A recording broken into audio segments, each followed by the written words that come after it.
Okay, it's 63 days until totality. My, how time is flying.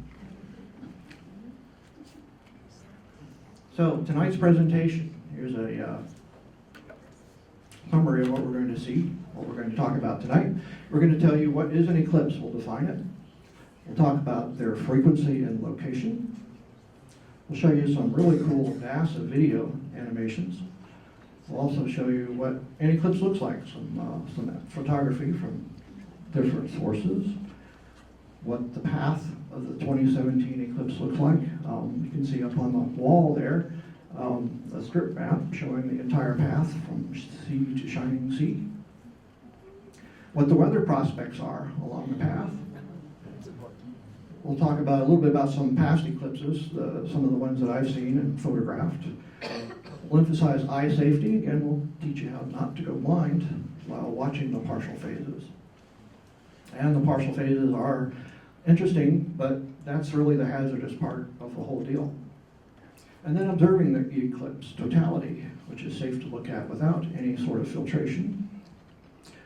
Some activities, things that you may see going on or may want to plan. We'll talk a little bit about eclipse photography. I will say that we do teach in partnership with OSU an eclipse photography class.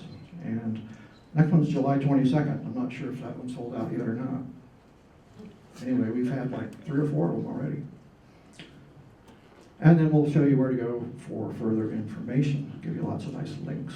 And then at the very end, after the summary, we'll show you a video of the March 2016 total solar eclipse from Micronesia. And hopefully that will give you a little bit better idea of what the eclipse is going to look like.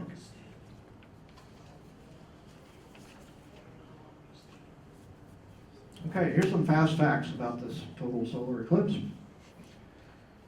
First, it's the first one in the lower 48 of the U.S. in 38 years. The last one was 1979, which was visible from Oregon and Idaho and Montana, for that matter. It's the first one anywhere in the U.S. in 26 years. 26 years ago, Hawaii saw the total solar eclipse of 1991. And it's literally in our backyard. How lucky can we be? Well, the fact that there is a total solar eclipse coming over Corvallis is one of the reasons I moved here. But it's not the only reason. Many other great reasons why I left this place. You're one of them, and I'm certainly going to stay after the eclipse. But we're lucky. It's literally in our backyard. I've always dreamed of watching an eclipse from my own house. But the world is coming to the Willamette Valley. The Oregon Office of Emergency Preparedness is estimating perhaps 1 million visitors to Oregon, with maybe half of them on this side of the Cascades. So we will see thousands, if not tens of thousands or hundreds of thousands of people coming in to see this thing. And a fair warning, after you watch this eclipse, you will be consumed with planning for the next one, wherever it is.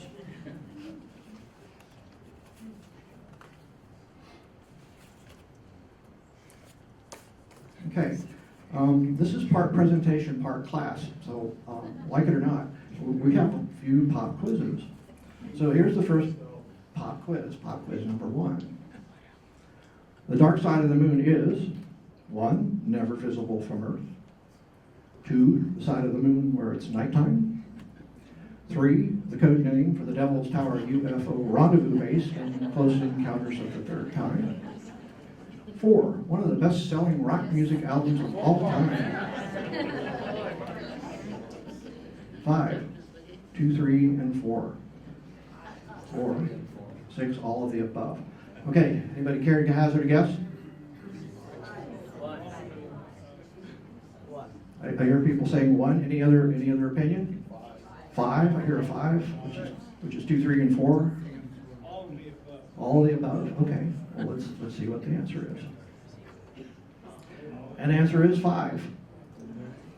The dark side of the moon is just the part of the moon where it's dark. This photograph, the previous photograph of the moon I took from my front porch in here in Corvallis, And this nice photograph of the moon Mike here took from his house over in Lebanon. Nice shot of Mary's Peak there on the horizon and Jupiter. Yeah. So the dark side of the moon is just part of this. The moon is dark. You can see it right there. People confuse that with the far side of the moon. The far side of the moon is the one that's never visible from Earth. All right, let's give you some definitions. What is an eclipse? What is an eclipse? Well, there are 4 different types. But I'll start with the Britannica. Remember Encyclopedia Britannica? Well, now it's Britannica.com. And they say that an eclipse is a complete or partial obscuring of a celestial body by another. An eclipse occurs when 3 celestial objects become aligned. From the perspective of a person on Earth, the sun is eclipsed when the moon comes between it and Earth. So that's the definition of a solar eclipse.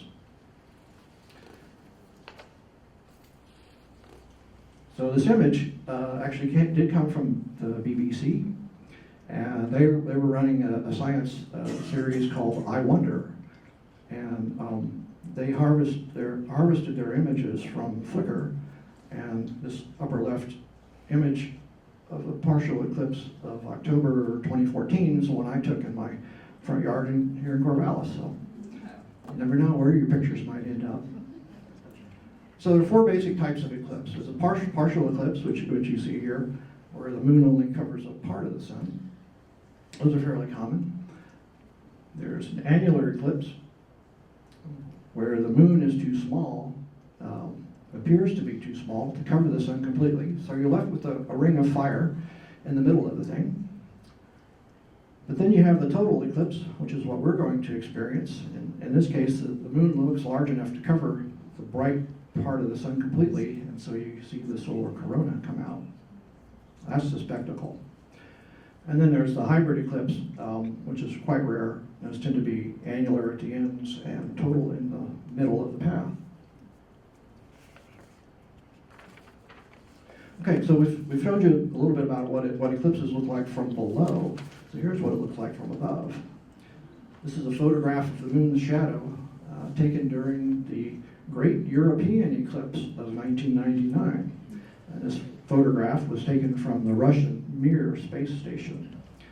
So whoever's under that dark spot is experiencing a total solar eclipse. Maybe through clouds, but they're on there. So I'm going to go ahead and let Mike start you off with what is number 2.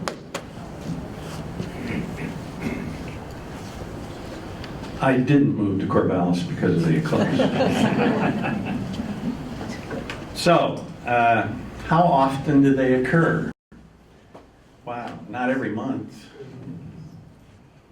Twice per year? Every 18 months on average somewhere on Earth? At any given place every 360 to 410 years on average? Once in a blue moon? 2 and 3? Or none of the above? So, guesses? 5? I got 5 going once, 5 going twice. 5. 5? Okay, sounds like 5 is the consensus. And indeed, that is the case. If the moon was rotated around the Earth, or orbited the Earth, I guess I should say, orbited the Earth exactly in the plane of the ecliptic, we would definitely have total eclipses more often than we do. But it's not. It's tilted about 5 degrees from the plane of the ecliptic, and so there's only a couple of places in which an eclipse could occur, and that's called the ascending or descending nodes. That's where it crosses the plane of the ecliptic. So Corvallis has had total eclipses before. As a matter of fact, did a little research, and the first one that I came across, of course Corvallis didn't exist then, was March of 1503. It lasted for 3 minutes and 1 second. The next one wasn't until 1742. That lasted 3 minutes and 5 seconds. Of course, this one that's coming up is 275 years since then, and it's going to be about 1 minute 40 seconds here in Corvallis on average. It'll depend on how far. If you're north Corvallis, you get a few seconds more. If you're south, you get a few seconds less. But anyway, 1 minute 40 seconds on average. The next total is not going to be until 2618 in the spot at Corvallis. So 601 years are going to have to pass before we see another one in Corvallis. But only 126 years till the next one. So as far as I went, 2744, and that one's going to be over 5 minutes. So interesting. Anyway, the February 29 eclipse, Corvallis missed it. The sun was only 99.9% obscured, so we did not see a total eclipse. I remember it got slightly dark here, though, but it was not total. We missed it. So here's 50 years of solar eclipses. Here's the 2017 eclipse right there. Pardon my unsteady hands. But 7 years from now, in 2024, there's going to be another total eclipse. It's going to go through Texas. It'll go through Texas and indeed crisscross the path of this one in southern Illinois. So southern Illinois is going to get to see 2 total eclipses within 7 years of each other. They're lucky. Lucky stiffs. Of course, if you guys are world travelers, you can see that there's total eclipses all over the place, and one I like to point out is this one in 2026, which is only a couple years after the dual one in Carbondale. It goes through northern Spain, so if you're interested in visiting Spain, 2026 might be a good year to do that.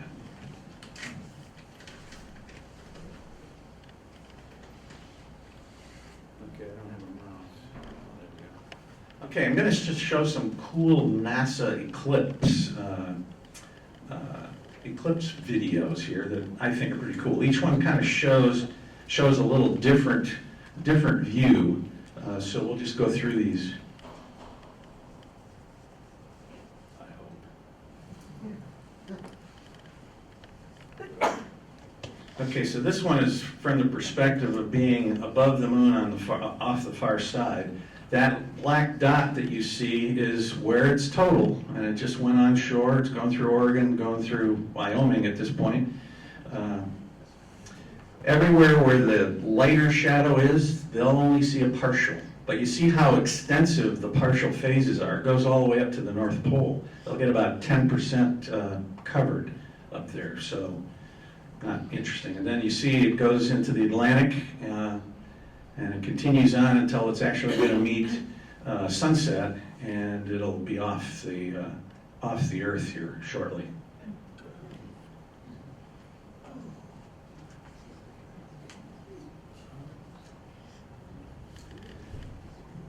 This is just a different perspective from above the plane a little bit, kind of zooming in. It's same kind of thing. It's trailing over the U.S. Now it's kind of difficult to see.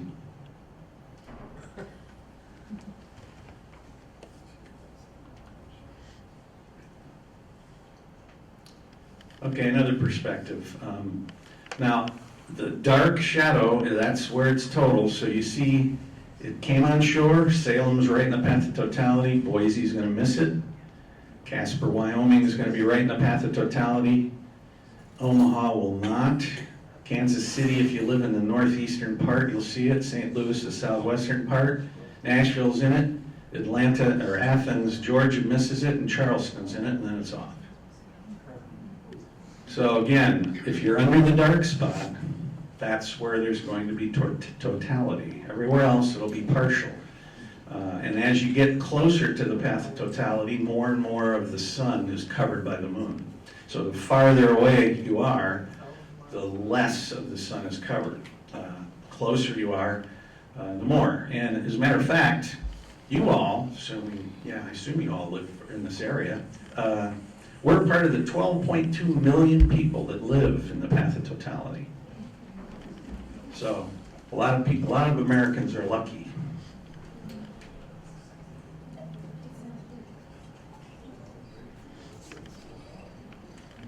All right, so this is just a slightly different perspective. You see the dark part, that's where it's nighttime, and it's moving over, same path. You see where before it goes off the Earth, it's actually it's sunset already. So just another way to look at it. All right, so one of the cool things about a total eclipse is you get to see something that you normally don't get to see, and that's the corona. The corona is very hot, rarefied plasma, about 1 million degrees. And it's quite beautiful. As a matter of fact, even during totality, it's bright enough, it'll have about a full moon's brightness. So you won't need a flashlight outside or anything. It won't get pitch black. But it's cool to see. And again, really the only time you can see it is a total eclipse. Unless you have a special device called a coronagraph, in which you can do an artificial eclipse, and then you get to see it. There's also a part of the sun called the chromosphere, literally sphere of color. And it happens to be red, and it's red because it fluoresces in the light of what's called hydrogen alpha, which is in the red part of the spectrum. It's hotter than the photosphere. It's about 20,000 degrees C, something like that, but it's cooler than the corona. And one of the things you get to see will be prominences on the edge of the sun. Some of these, as a matter of fact, this particular one that you see here, that's probably 100 and some odd thousand miles above the surface of the sun, and it's several times larger than the Earth.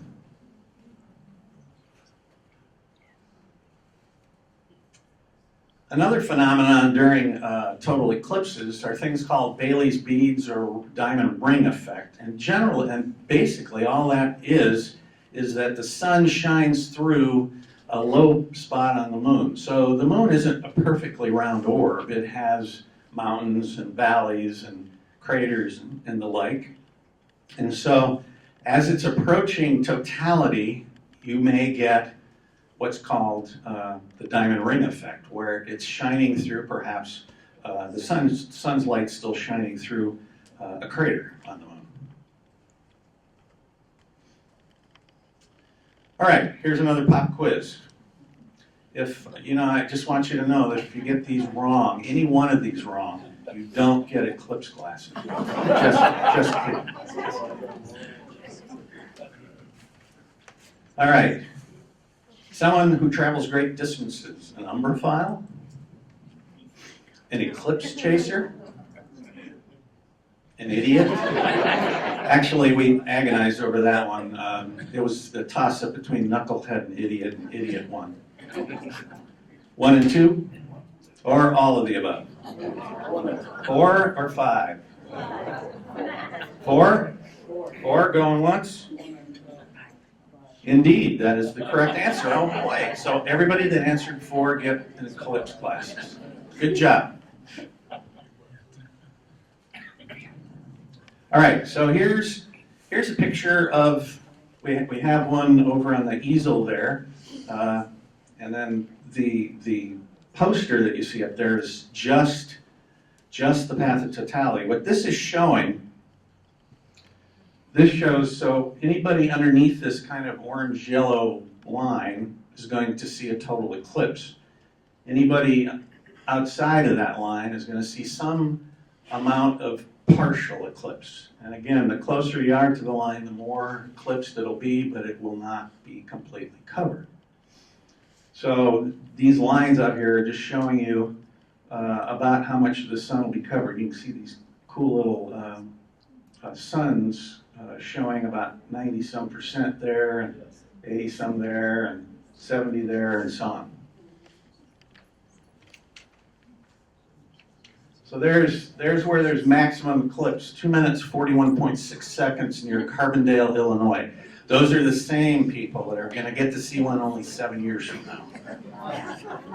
So I don't know, maybe Richard should have moved to Carbondale, Illinois. He would have seen 2 in 7 years.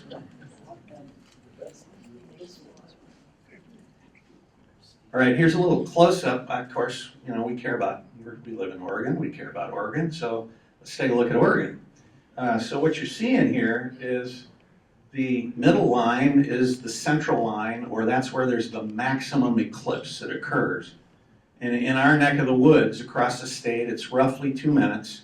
It actually enters Oregon from the Pacific just under 2 minutes, and then by the time it exits Oregon, it'll be 2 minutes and 10 seconds long, as long as you're on that line. The other 2 lines show the maximum, the area where totality will be. And the further away you are from the central line, the less amount of eclipse. So Corvallis being where it's at, that's why we're going to see about 1 minute 40 seconds here. Now, if you go to Albany, they get around 1 minute 55 seconds. So I don't know, if you want 15 more seconds, go to Albany. However, as Richard pointed out, you know, there's going to be a lot of people visiting, and roads could be problematic around the time of the eclipse. So it might be better just to stay home and go out the front door. So what about the weather?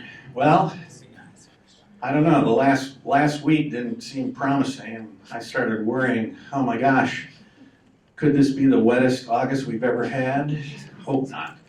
So again, like I've admonished, or not admonished, but what I've politely requested folks in the audience to do is to do clear skies dance. Whatever that kind of dance is, do a clear skies dance so that we can ensure clear skies on August 21st of this year. However, this data is 12 years worth, and it's showing cloud cover at 10:30 in the morning.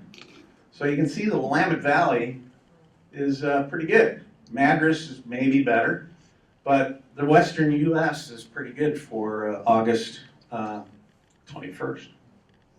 So on average, we do pretty well. So let's just, like I said though, we could use everybody's clear skies dance. So is that cloud cover back east? Correct. Right, thanks for asking that question. She asked, is that cloud cover back east? Yes. Perhaps I should explain a little bit more about this slide. So the blue is good. The green and yellowy colors mean more clouds. So here's the scale up here. So you can see you got 100% covered up here to 0% covered down here. So blue is good. So we're good. We're pretty good. I would recommend not going to the coast, though, because the chances of clouds that time of the day are pretty good. Okay, what about precipitation? So, I mean, we looked at cloud cover. Cloud cover on average, at least for the 12-year period that last one was showing, is pretty good. I mean, we have few clouds at the time that the eclipse is going to occur.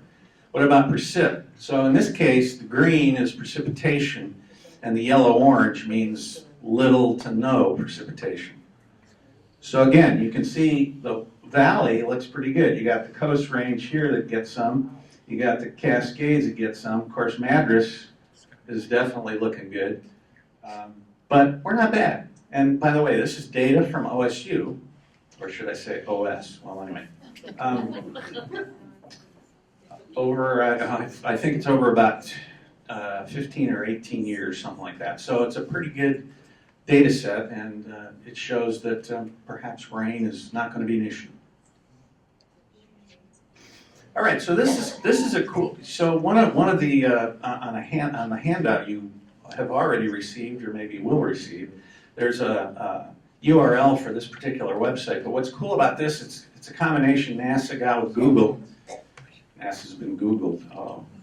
Well, anyway, NASA got with Google, and they created this situation where what you can do is you can zoom in on the U.S. Specifically, of course, you can zoom in on Oregon. You can zoom in on Corvallis. You can't quite zoom in far enough to see your house, though. can't quite go that far. But what you can do is you can zoom in as far as you want and then click on a spot. This particular example on this slide is just for Corvallis in general. But you click on it and you get this little cute red thing that pops up. But you also get this, which is gives you a lot of detail about, for that spot, this is the information regarding totality. So for that spot in this example, 1 minute 43 seconds. So that's why when I say 1 minute 40 is you could kind of call it an average. And again, it depends on where you live in Corvallis, north or south, that will affect the amount of totality you'll see. It also tells you how high up the sun's going to be. So for example, when the moon just starts to take a bite out of the sun, it's going to be about 28 degrees up. So one of the things you could do is you could go out your back door, front door, and see, okay, figure out what 28 degrees is, and see if the sun, you'll be able to see it when it starts. At totality, maximum eclipse, it'll be about 40 degrees up. It also gives you something called azimuth. If anybody wants to know what that means, we can talk about it after. The only other thing that I want to point out is that when this pops up, it's going to give you the time in what's called universal time. So it's not Pacific Daylight Time.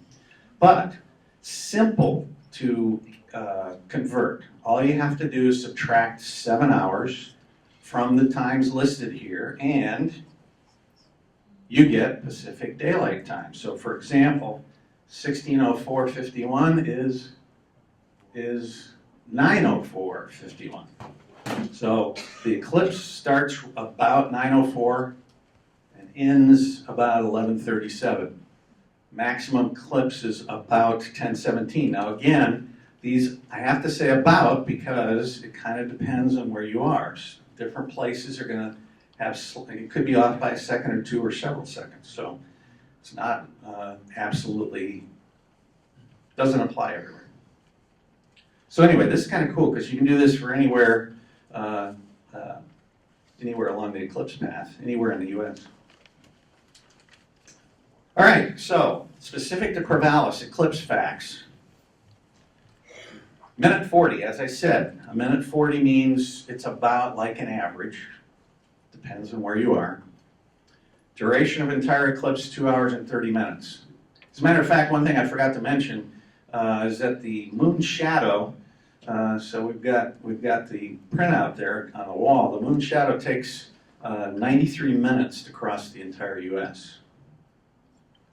But the entire eclipse lasts 2 hours and 30 minutes. So from point of first contact to point of fourth contact, 2 hours and 30 minutes pass.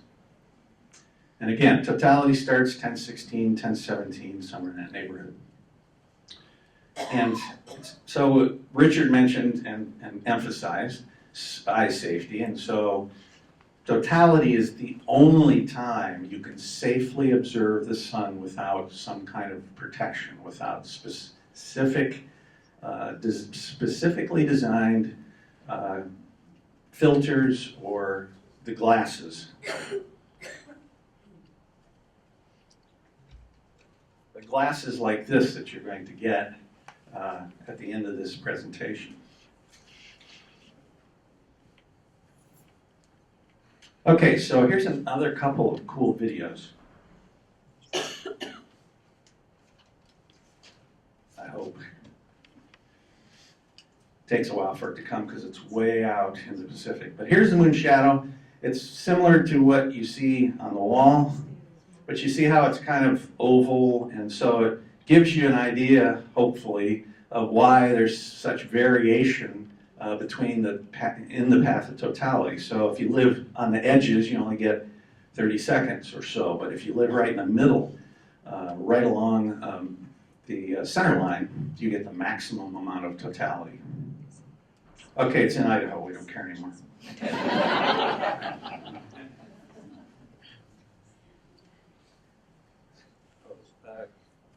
Q.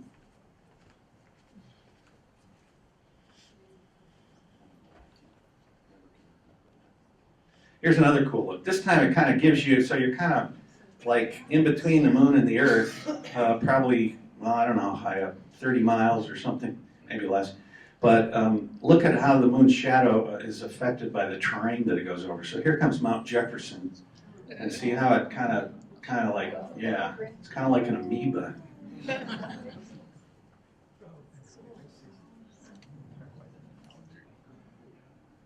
So you can see John Day, Prairie City's pretty close to the line of max eclipse. And so when it enters Idaho, it's about 2 minutes and 10 seconds. Oh, okay. I am now going to turn it over to Richard, who has observed several eclipses, and so he's going to regale you with his eclipse facts and information. Thank you. Okay, March 7th, 1970. I was 15 years old, and we drove to Perry, Florida, which is in the Panhandle, to see the eclipse. It was cloudy, unfortunately. However, it did get dark, which was impressive nonetheless.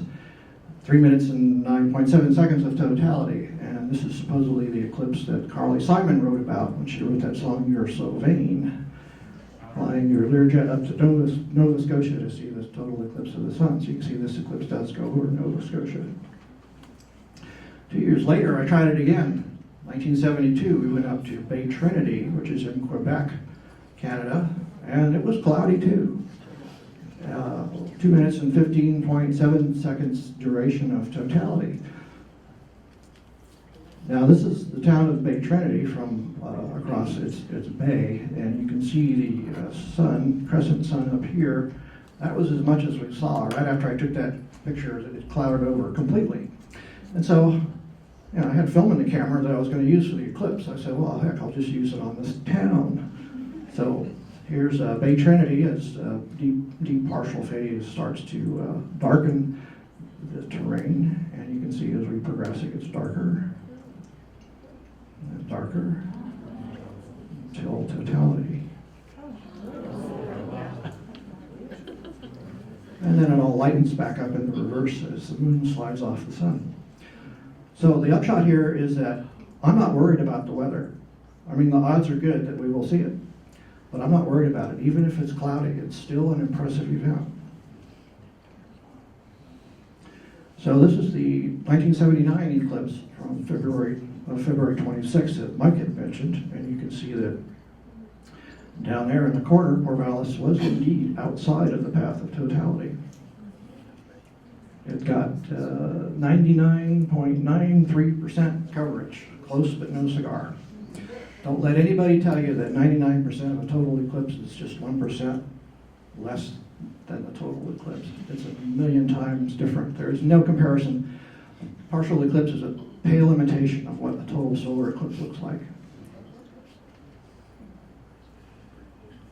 So this was a 79 eclipse.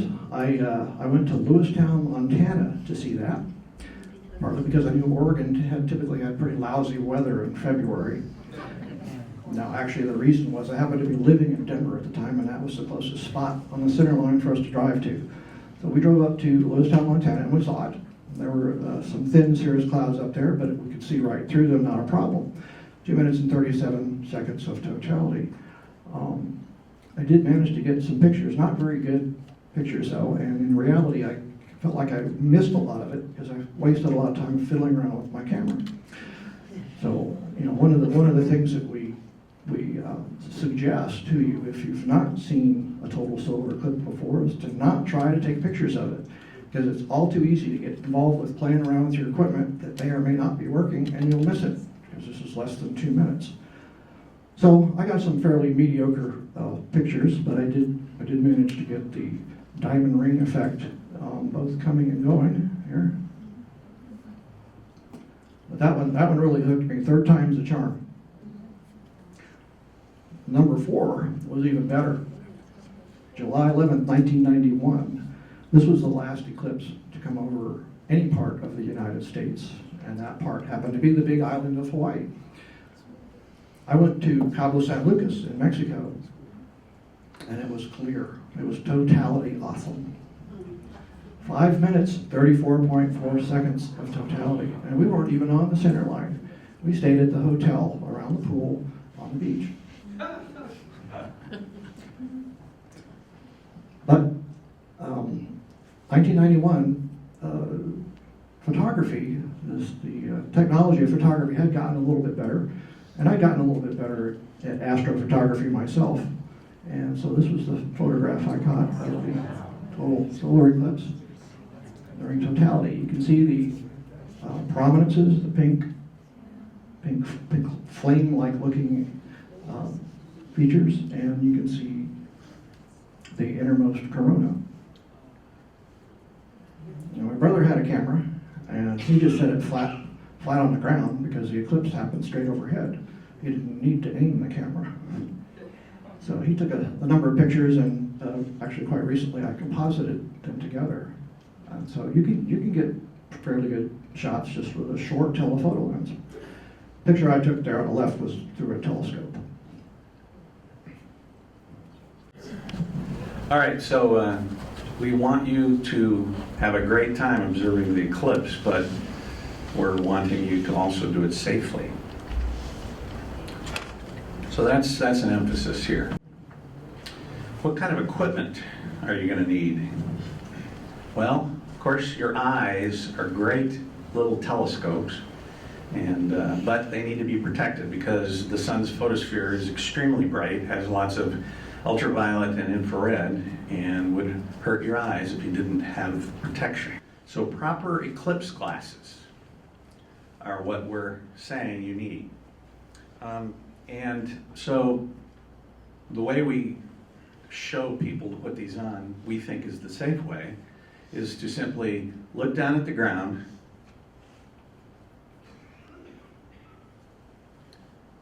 put your eclipse glasses on, and then look up at the sun. And then to safely take them off, do the opposite. Look down at the ground. Take them off, and you're good. Because you probably aren't going to want to watch or wear these things the entire 2.5 hours. You're going to need to take a break. Not to mention the fact that totality, it is safe to look at the sun, the eclipsed sun, safely. You can do that without a protection. It's the partial phases that really are the killer. Binoculars. Okay, so binoculars are okay, but only during totality. The other thing that we want to make sure you understand is that you do not wear your eclipse glasses and then look through binoculars, because your eyes would not be protected. As a matter of fact, the binoculars would concentrate the sun's light and probably burn holes through your eye protection. So binoculars have to have special film on the objective side, such as the ones that Richard's showing here. It's the only safe way to use binoculars during the partial phases. Cardboard, Elmer's glue, and the secret sauce is the safety film. So you do this, you can view the sun safely.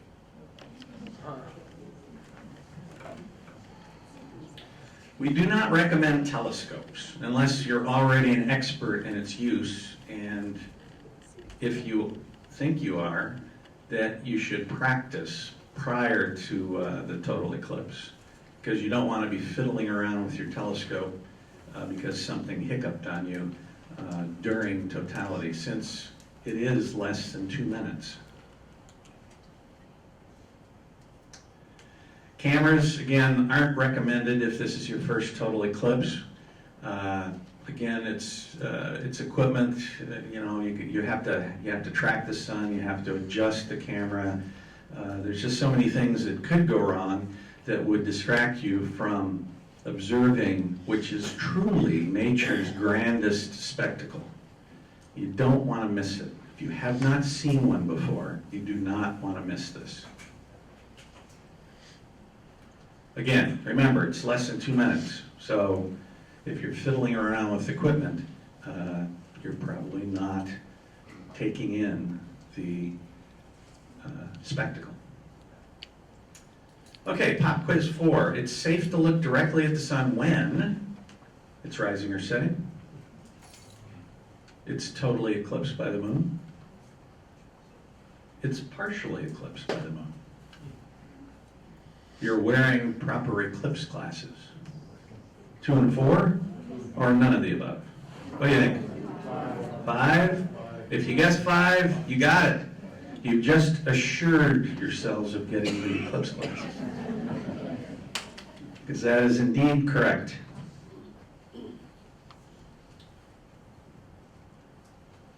Okay, second part.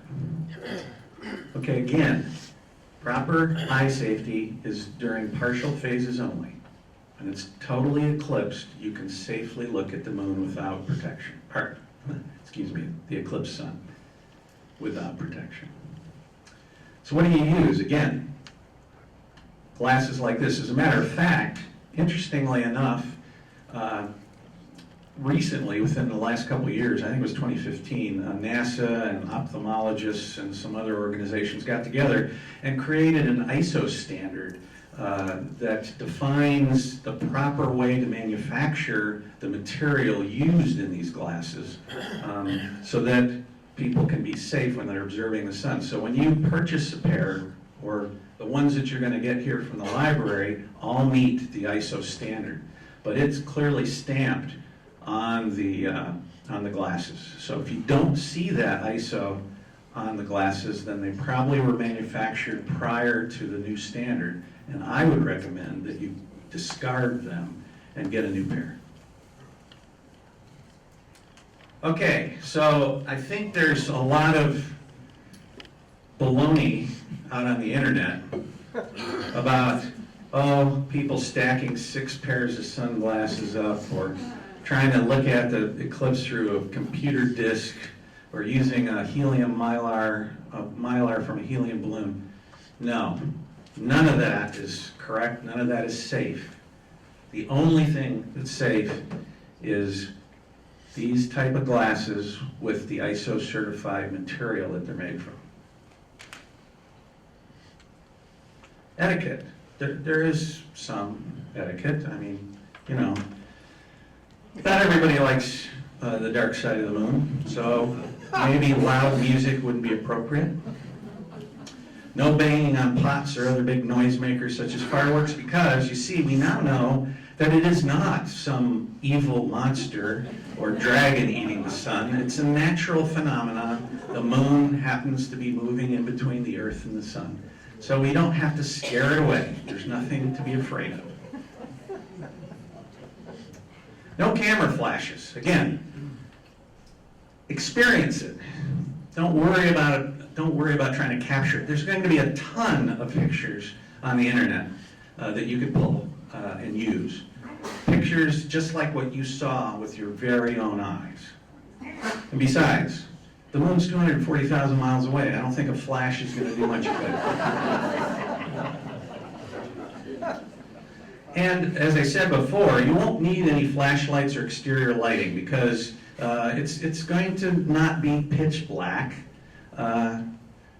It's going to be like full moon darkness. So you'll be able to actually see, you won't stumble around. However, street lamps might come on. And finally, don't ask to look through anybody's telescope, because they probably have it delicately set up and trained properly on the sun, and they're taking an automated series of pictures, and if you accidentally touch it, you're going to mess up the setup, and they're not going to be very happy. So unless you ask ahead of time, and if you made arrangements ahead of time, then perhaps it would be okay. Again, it's only 2 minutes, and so less than 2 minutes actually here, and so we don't want to waste anybody's time. All right, so finally, protect your vision. Here's the approximate times of the start. On the left side here, 9:04. This is from, I think, this specific location. Maximum eclipse is sometime between 10:16 and 10:18, and then it's all over at 11:37. So, any partial phase you must have some kind of approved ISO-certified protection, specifically things like these glasses. During totality, however, it's safe. You can observe safely without having to worry about your eyes. And then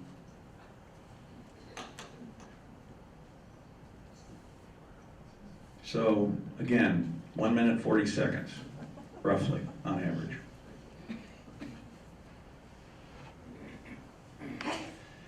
Okay, so there's a number of ways to look at it. We mentioned, safety these glasses, but we also have some other ways. We'll take a look at that in a second. There's probably going to be changes in your local environment during totality. I mean, for example, animals that are normally out during the day but go inside or go wherever they go at night may disappear. You may notice that, and then animals that normally come out at night are going to show up.